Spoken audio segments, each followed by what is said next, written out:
it's Albert Prince Bell, 21-0 checking in, and you rocking with Keeping It Real Sports. And we gonna be on these. We gonna be here a lot of times. I love the platform. Check in. It's the new wave.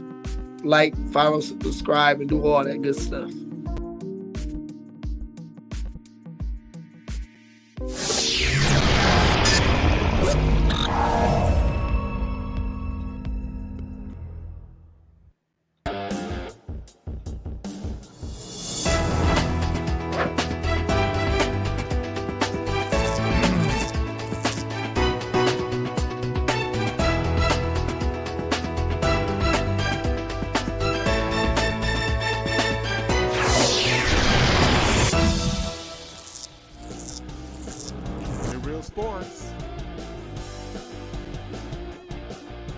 All right, Saturday morning, man, I am ready to rock and roll. So much to talk about. I am the real sports guy, Steve Taylor. He is the Sandman, Andy Sanzada. Sandman, we got a big show planned for him today, man. We got the Toledo champ, DeAndre Ware. Man, we're going to talk boxing. We're going to talk MMA. We're going to talk NBA. And we're going to talk, man, we got so much to talk about. Sandman, tell him about it.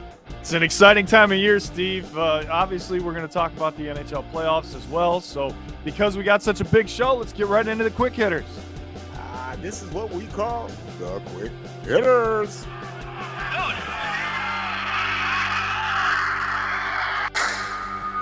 Quick hitters. All right, partner, the biggest story of the week obviously has to be the top story for us as well, and that's this right here. The PGA Tour laying the hammer down on anyone that wants to play in the LIV Tour. These guys thought they would be able to have their cake and eat it too, and the PGA Tour said, I don't think so. So Dustin Johnson and Phil Mickelson not in the U.S. Open.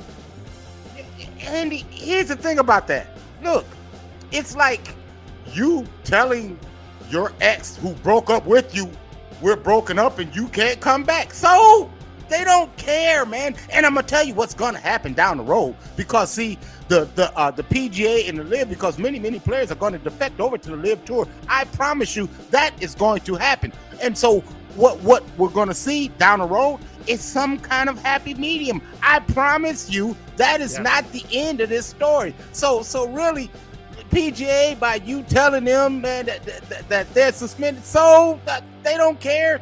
Just DJ got 125 million reasons to want to go ahead and play golf. And, you know, Phil Mickelson got 200 million reasons, man. I don't think it's going to bother them at all. No, it's not. And, you know, my eye doctor actually made a comparison about how this is going to be similar to what happened in the NFL with the AFL and the NFL merging. I'm telling you, bro, it's going to happen, man, because these guys, whether you want to call it or not, Andy, they're independent contractors. So they should have the right to be able to play golf wherever the hell they see fit. If somebody going to give me $200 million to chase a golf ball, buddy, I'm chasing that golf ball, man. And the hell with the PGA Tour. And that's what Phil said. Somebody that's not chasing the golf ball in the U.S. Open is going to be Tiger Woods. He decided to stay out of the U.S. Open in preparation for St. Andrews and the 150th British Open. Steve, I like this decision by Tiger. I think it's going to be better for golf for him to be at St. Andrews than it would be for him to be in the U.S. Open.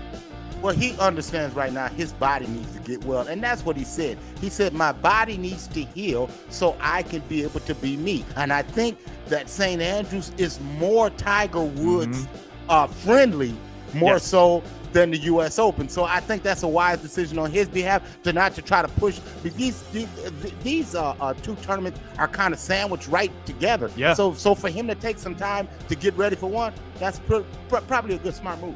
And to your point, St. Andrews is flat, right? It's all flat. So walking in between the holes and everything is going to be a lot better for Tiger. We'll see if the knee, and the leg can hold up in that tournament.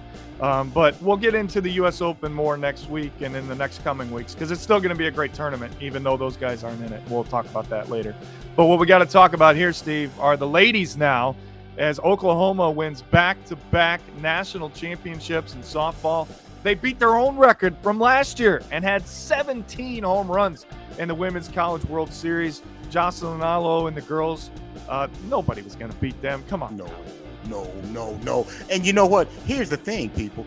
If there had not have been a shutdown from the pandemic, they probably would have won 3 consecutive World Series championships. I mean, Alo she's the real deal. She reminds me of a girl we used to cover back in the day, Andy, Haley Weimer. Haley Weimer had that kind of power where she could get rid of the baseball, and she was a heck of a pitcher as well. But my hat's off to that team. I mean, did you see the game-sealing catch, man, to rob a home run to win this darn thing? Man, to be the man, you got to beat the man, and they are definitely the woman. Yeah, exactly. And you know what was special to me was to see her emotion afterwards, realizing that this was the end of her career. This was it. Yeah. That, to me, Steve, is what college sports should be, not the NIL. But that we don't have enough time for that today. We're going to go head-to-head on that in a different show. All right, let's keep it moving here. What do we have next? Oh, I know what we have next. Your boy got paid. How about this? Aaron Donald. Both of your boys got paid. We'll start with this one first. Aaron Donald, the highest paid non-quarterback in the history of the NFL, 3 years, $95 million deal. Steve, you told me all along this was in the works. It just wasn't public. You know this team inside and out. As we know, that's exactly what happened. I think the retirement talk was to get the deal increased. But you don't agree with me on that. No. See, man, the one thing about the Rams is we do business right, unlike Cleveland. And I'm sorry to take a dig at your Browns, but it is what it is. Don't be sorry. You know, they're a joke. Hey, we do business right. You don't hear the Rams talk about contracts until they get done, just like the next day. Consequently, Cooper Kupp got paid. I told you that was coming. He's going to get paid. And people, believe me when I tell you, Odell Beckham is next. I promise you. It is a pecking order in Los Angeles. Matthew Stafford got it, and Jalen Ramsey got his. We saw Stafford get his, Donald get his. Now Cooper Kupp, he got his. Man, it's a pecking order. Odell Beckham had to wait his turn. He's gonna have to wait his turn, and that's just how they do business, man. And he crashed Sean McVay's wedding, and that was a nice story too. So he's absolutely. You know, all this talk about coming back to Cleveland, stop. Dude. Not happening. Look, man, the guy was trying to get in all along, man. He was trying to get in L.A. He got to L.A. You know, he's where he wants to be, man. That's the bottom line, man. You know. All right. We got to keep it moving here, Steve. So we got big news in the NBA outside of the NBA Finals. Quinn Snyder resigns as Jazz coach. This is not good for them trying to retain Donovan Mitchell. That was his coach. Those were his exact words. I think there's going to be some animosity coming in Utah here in the offseason, Steve. I disagree. I think that Donovan Mitchell gets to keep his coach. He gets to handpick his coach. A different voice had needed to be heard in the room, and so we saw that. Quinn Snyder, I'm gonna tell you, people. Here's breaking news for you. Watch Quinn Snyder end up with the San Antonio Spurs. He is the potential replacement for Greg Popovich. I've heard this time and time again from my San Antonio contingency. That is where he's probably going to end up at. Kind of look out for that. All right, let's take a look. And one more thing before we bring in the champ here. Last week, we didn't get a chance to talk about this, but I have to talk about this because this was a big story in the world of sports altogether. This made Sports Illustrated and everything. This was the match that was scheduled last Sunday, okay? Originally, it was going to be spectacular, as it was. But, Steve, Cody Rhodes shows up like this and plays the match with a torn pec and still wins. Now he's out for 9 months after the surgery, which is disheartening. But the fact have you ever seen anything like this in the world of entertainment or sports? No. I mean, the dude had a torn pec, and he's like, let's go. I mean, that's you can say, call it what you want to, people, but I tell you, that was real. Okay, I mean, that was exactly. Real. And he took some real hard bumps on that arm too. I mean, the fact that he made it through that match, and they scripted him to win was spectacular. Right. One of the best matches I've ever watched, even knowing the outcome. I don't care. Well, that was special. So, all right, so there it is. That's the quick hitters. We're going to switch things up a little bit because of our guest today. Right, Let's go between the gloves. Let's go between the gloves.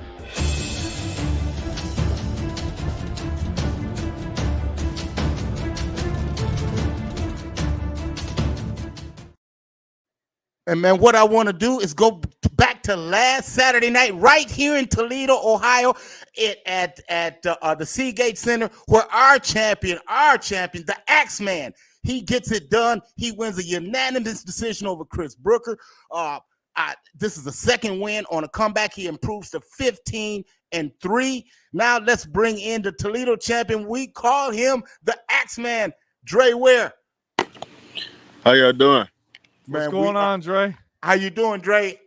I'm good. I'm at work. I picked up some overtime here at work. Had some trouble getting on, but I'm on here now. We appreciate you taking some time out, man, and talk to us. And the first thing I want to do is say congratulations to you and your team. You know, Coach Ron Greer, he put on a great spectacular. I've always been behind the Toledo Fighters.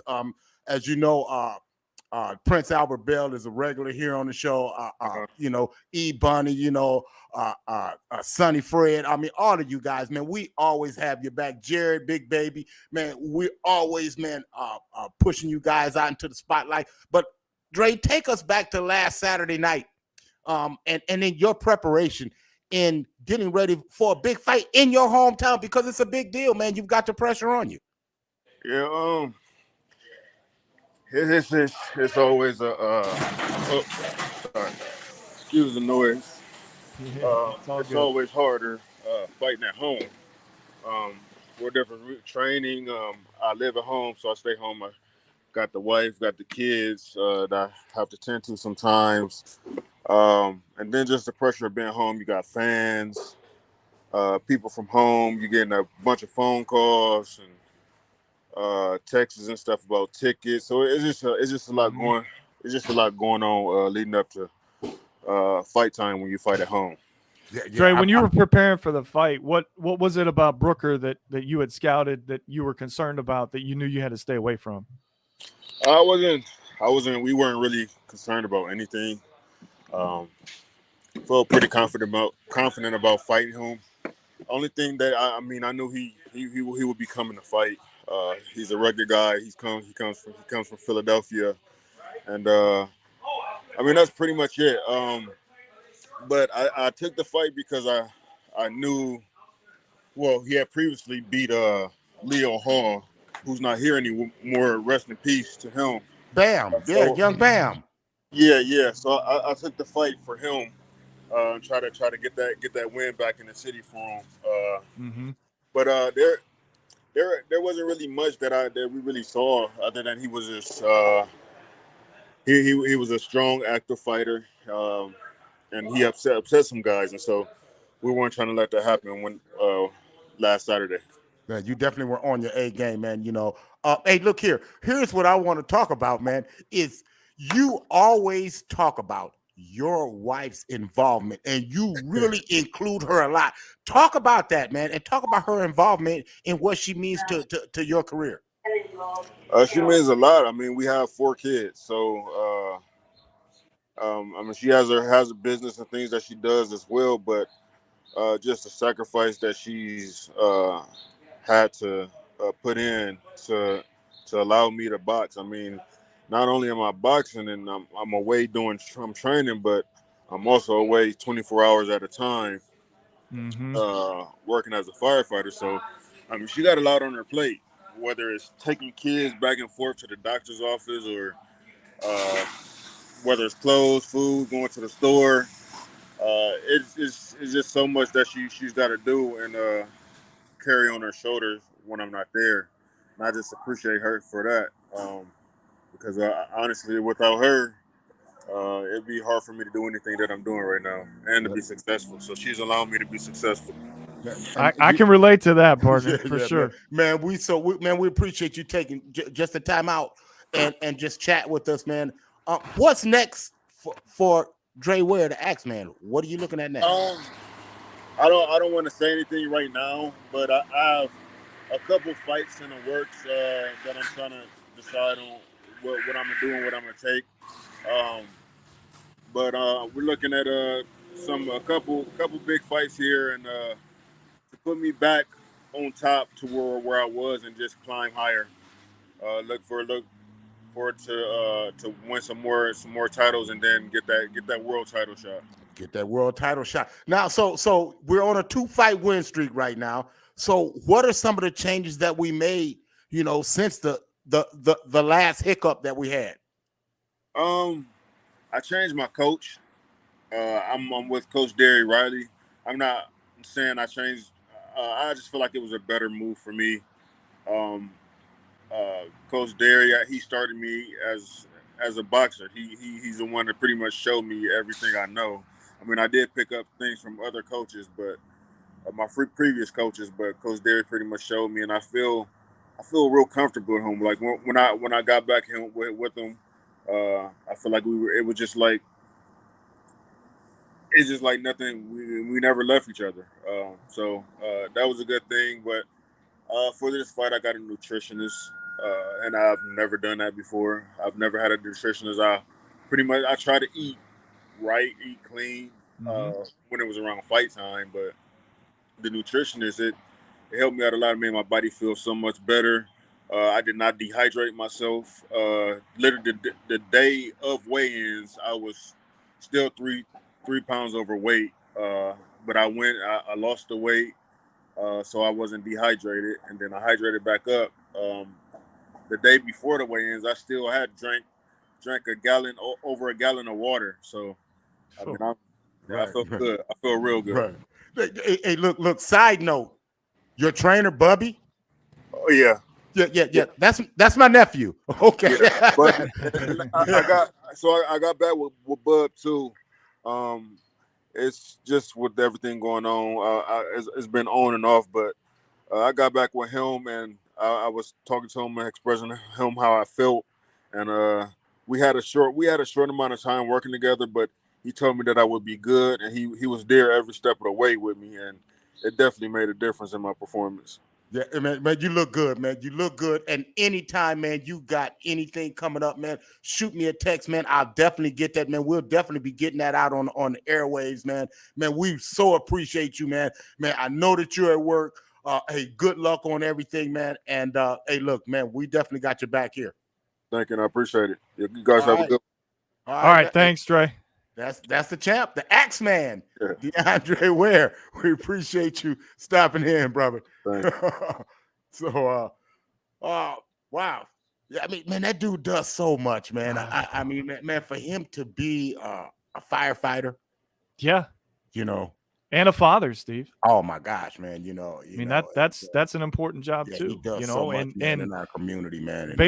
And based on what we've seen, around society, that's not a common thing, So it's good to see him, have his bearings straight, have his ducks in a row, whatever cliche you want to use, and I love hearing how supportive his wife is. Oh man, she is. She's a star. She's the real star there, and he'll be the first one to tell you that she's the real star in that. There, definitely. I can relate to that. Without my wife, I wouldn't be where I'm at. All right, you want to? You got anything so man, else let's keep going, man. Let's go back while we were talking about last Saturday night. Let's go back to last Saturday night to where Devin Haney, he upset George Kambosos. He goes over to Australia, gets it done, man, in dominating fashion, winning on all scorecards, man. A dominating performance by the young Georgia fighter, Devin Haney. But it looks like that George Kambosos is going to utilize his rematch clause to fight right away. Now, this is coming from Lou DeBello. He said that he's definitely going to utilize his rematch clause. But man, I'm telling you, he's going to have to do something different to kind of change what happened because, man, Devin was dominating, utilized his jab. He was real solid, man. Showed that he shows that he has all of the goods, man. Well, we talked about it last week, and that angle of the video where he did knock him out. I mean, that, Kambosos better have a different game plan or it's going to happen again. Yeah. All right, let's keep it moving. We got a big. Let's go to what's going to happen tonight. What am I looking for tonight, Andy? Well, I'm looking for UFC 275, where the champion Glover Teixeira, he's going to be have his hands full against Jiri Prochazka. Prochazka is the younger fighter, the bigger fighter, but Glover, man, he's been in there with some of the best. He's been in there with John Bone Jones, so he knows his way around. Glover's on a 10-fight win streak. He is the underdog in this one, although he is the champion. Valentina Shevchenko against Talia Santos. That's going to be a big one. That's what I'm looking forward to tonight. And I'm going to tell you what, Andy, I'm going to give you a third fight. That was the 2020 fight of the year on this card. And that is Zhang Wei Li against Jenna Jay. And I love it. I absolutely love it. I'm thinking we're going to get another great fight. The winner will get a chance to fight for the strawweight championship. But that's UFC 275 tonight. And there you go, between the gloves. All right, so let's switch it up and let's go back. And we got to hurry it up, Steve, because we're coming to the end of the show. Yeah, man. We're going to end the show on the hurry up. Hurry up.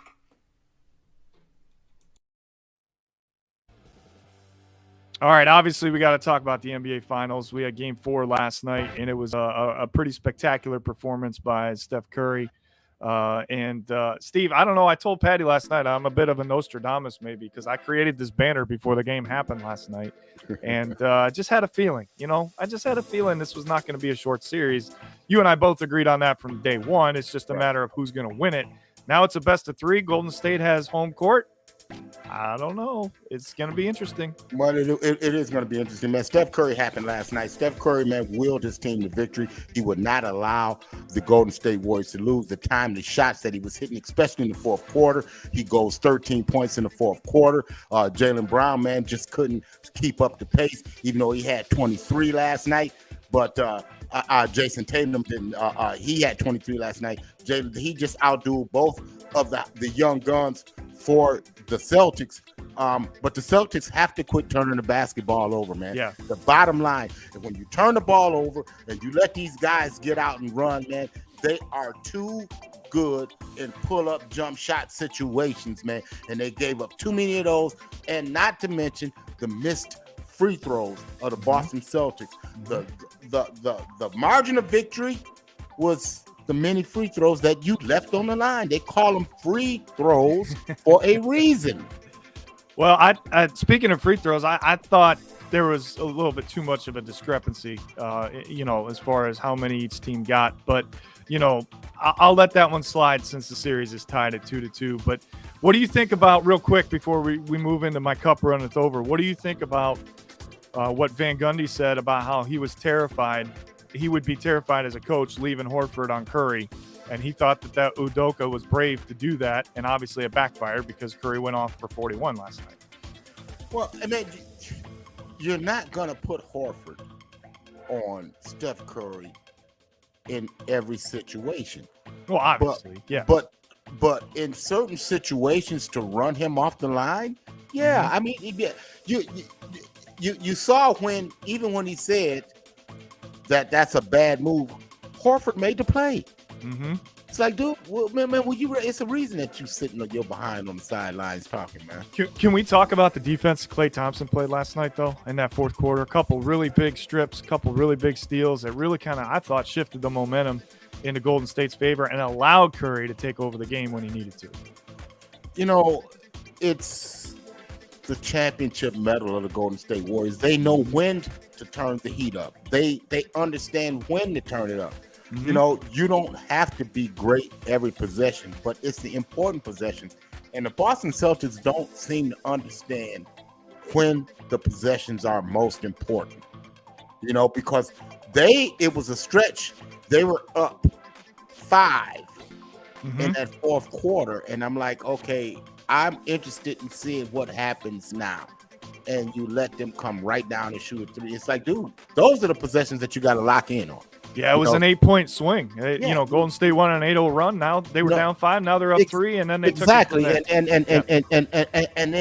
And then after that, they're down 3, but 3 possessions in a row. Boston came down and they jacked up 3s, and I'm like, what in the hell are you doing? All you need is a bucket, And then Steph Curry comes down and he janks another 3. Now you're down 6. Now you got to hit 3s. Yeah. And then Horford hits a 3 in the corner. And then you come down and you jack up more. I don't understand it, man. It's like, dude, get buckets, man. Yeah, get buckets. Put the pressure on them to continue to have to score. Yeah, the other thing, one other caveat for me was I know he didn't play much. I know it wasn't a major impact, but I just thought from a morale standpoint, seeing Gary Payton Jr. back on the floor, I thought really lifted Golden State there as well from an emotional standpoint. Man, look, man. Hey, man, look. Them little dudes, man. When I see them little dudes, like, I'd be happy to see them dudes, man. Yeah. You want to put this cat in and not Kevon Looney? Bring his ass in here, man. I will work him. Yeah, I know we're running out of time, but there's just so many things that happened in the game last night because it was such a swing game in the series. But what do you think of Porter starting over Looney? They're trying to get the athleticism. Yeah, they're trying to get that, and then stretching the floor with his shot making ability. But he didn't hit him last night, but he has been hitting throughout the series. So they're trying to get production from the 5 spot. I understand it. All right. Well, Steve Kerr's a 3-time champion as a coach alone, so I'm going to trust his judgment. And he won a couple of championships with the Bulls and a couple with the Spurs. Oh, yeah. I just lost count because he has so many. So, all right. It's time to runneth over my cup, if you would, please, sir. I think we can do that.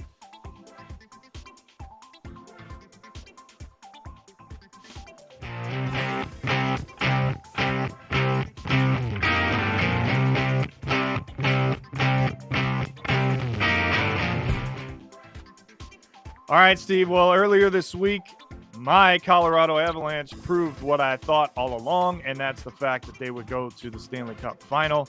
They swept the Edmonton Oilers because Edmonton had absolutely no goaltending. I do agree if they had any type or any form of a goaltender, this series would still be going on. But Colorado gets a lot of rest, which I don't know if that's going to be a good thing or a bad thing because it was a bad thing for Tampa when they started their series, but now we'll get into that in a minute. But I think an interesting decision for Jared Bednar now. Who do you start in net? Kemper would have been available had this been a more crucial game, but I think with the 3-0 series lead, he rode the hot hand with Francouz. He ended up getting the win, but he looked like complete dog shit, in my opinion, in that last game. I don't think you can go back to him. I think it's Kemper's net if he's healthy, and I don't think either team in the East can beat these guys, Steve. That's why I picked them all along. I'm sticking with it. I feel more confident than I did. However, Nazem Kadri being injured and not available is a big loss for them in that top line. But I just feel like they have so much depth that they'll be able to overcome it. Well, losing their center was a big deal, and I thought that would have been a bigger deal and would have shown up more in the last series. But I find out that the second best player for Edmonton played with a high ankle sprain throughout that whole series. Not saying that would have I don't know if it would have made a difference or not, but I don't think so. The high ankle sprain you can play on. Obviously, he did that. Yeah, but in hockey, when you've got the skate wrapped around the ankle like that, you get more support than other sports. You don't see guys playing with sprained ankles in basketball or sometimes in football. But, they have more support around the ankle, so that's why they can play through that. That's why you also see guys take 98-mile-an-hour slap shots off their skates and still stay in the game because they don't take their skate off in between periods. They keep it on, otherwise the swelling will just start. Oh, man, yeah. So, yeah. Speaking of 98-mile-an-hour slap shots, let's go to this series because now, tonight, the Lightning have overcome an 0-2 deficit and set up an elimination game at home, Steve, with the 2-time defending champs at home, the best goalie on the planet. This is going to be a very tall task for the Rangers. I did pick New York in 7, but on that one, I'm feeling a little nervous about their chances of forcing it back to New York for Game 7 tonight after the way that Tampa Bay has turned this thing around in these last 3 games. Well, it's not, Andy, it's not the last 3 games. Let's just go back to Game 4 and period 3. That's where this whole damn thing changed at in period 3. Because if you remember, if you go back in Game 4 at the time, the Rangers got a 2-1 lead going into that period. Mm-hmm. Okay. And then they started employing this dumb ass strategy of dump and chase. Yeah. Now, why in the hell they started dumping and chasing the puck, Andy? I don't know, because I have told you throughout this whole playoffs, I said they are the best passing team in hockey. Man, when they are getting the defense moving side to side, that's when they're at their best. The diagonal pass is what works best for the Rangers. This dump and chase, man, this is what have them in a hole. That And then the fact that they're giving up odd man rushes, I believe that's due to the fact that they're dumping and chasing the damn puck. Yeah, well, Igor Shesterkin has faced more shots than any other goalie in the entire playoffs right now. Their defense is just non-existent. You can't just let your goalie try to win you the game. You have to help them out somehow, right? And speaking of helping out, that's why I had these guys up there. Where are they at? Where's Zibanejad at? Where's Kreider? Kreider has been silent. Yeah, they have to score tonight if they're going to keep this series going, because these two have figured it out. And they realize that now they have a chance to close this out. And if they get enough power plays tonight, Steve, I think it's over. But I hope I'm wrong, because like I said, I picked the Rangers in 7. I want to see another hockey game. Colorado needs some rest to try to, try to get healthy. But to me, Game 3 was the turnaround when it was 2-2 late in the third, and then they get that soft goal to win the game 3-2. I thought that just shot New York, in the gut from a confidence standpoint, and they just haven't been able to recover since. So, but I will say this: I think Colorado can beat either one of these teams in 6. Yeah, so. Colorado is, I thought all along the only team to beat Colorado was the St. Louis Blues. Yeah, and had Bennington not gotten hurt, that might have happened. I think we would have gotten them. But they are very talented. We knew that going in. We talked to Coach Chris Varga. He said the same thing. Unapologetically, he said, Colorado.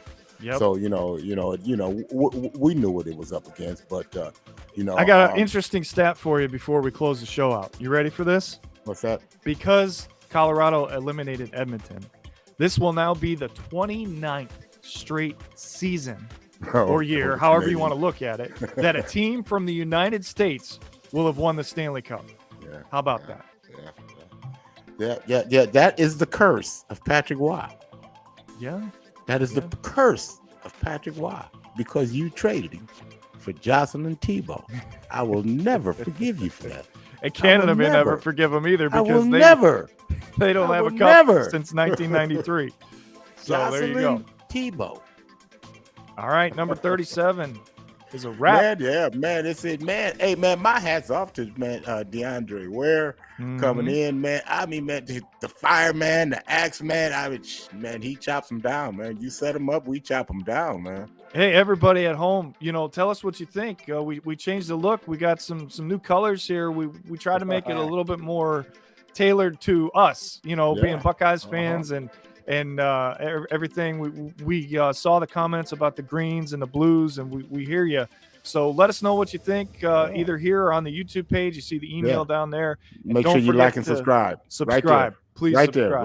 Right there. Hit that button. See where I'm pointing at? That's what you want to hit. Right there. There you go. That's right. But Steve, it's been fun, but we got to run. Amen. So until next week, we wish you love and peace. Deuces.